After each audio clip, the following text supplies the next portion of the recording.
2026 Chevrolet Malibu zamonaviy dizayn va kundalik qulaylikni birlashtirgan orta toifadagi sedan sifatida taqdim etiladi. Ushbu model tashqi ko'rinishida silliq chiziqlar, yangilangan old panjara va LED farlar bilan yanada jozibador bo'lib, shahar va uzoq safarlar uchun mos keladi. Malibu aerodinamik kuzov tuzilmasi tufayli yoqilg'i tejamkorligini oshiradi va barqaror harakatni ta'minlaydi. Ichki qism keng va puxta ishlangan bo'lib, sifatli materiallar, ergonomik o'rindiqlar va sokin muhitni taklif qiladi.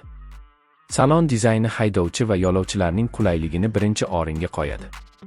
2026 yilgi Chevrolet Malibu dvigatel variantlari muvozanatli quvvat va tejamkorlikni ta'minlashga qaratilgan.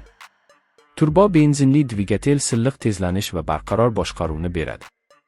Avtomatik uzatmalar qutisi harakatni yumshoq qiladi va yoqilg'i sarfini optimallashtiradi. Shassi sozlamalari kundalik foydalanish uchun qulay bo'lib, notekis yo'llarda ham ishonchli yurishni ta'minlaydi. Rul boshqaruvi aniq va yengil bo'lib, shahar harakatida mashinani boshqarishni osonlashtiradi. Texnologiyalar borasida Malibu zamonaviy imkoniyatlarga ega. Katta sensorli ekran multimedia tizimi smartfonlar bilan tez ulanishni qo'llab-quvvatlaydi. Apple CarPlay va Android Auto funksiyalari orqali navigatsiya, musiqa va qo'ng'iroqlarni qulay boshqarish mumkin. Raqamli asboblar paneli haydovchiga zarur ma'lumotlarni aniq ko'rsatadi.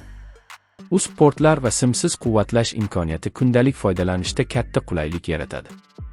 Xavfsizlik tizimlari ham yangilangan. Avtomatik tormozlash, old to'qnashuvdan ogohlantirish, yo'l bo'lagi nazorati va adaptiv kruz nazorati kabi funksiyalar haydovchini qo'llab-quvvatlaydi.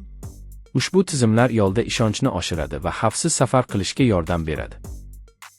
Mustahkam kuzov tuzilmasi va zamonaviy xavfsizlik yostiqlari ham yo'lovchilarni himoyalashga qaratilgan. 2026 Chevrolet Malibu yoqilg'i tejamkorligi, qulayligi va texnologiyasi bilan oilalar va yosh haydovchilar uchun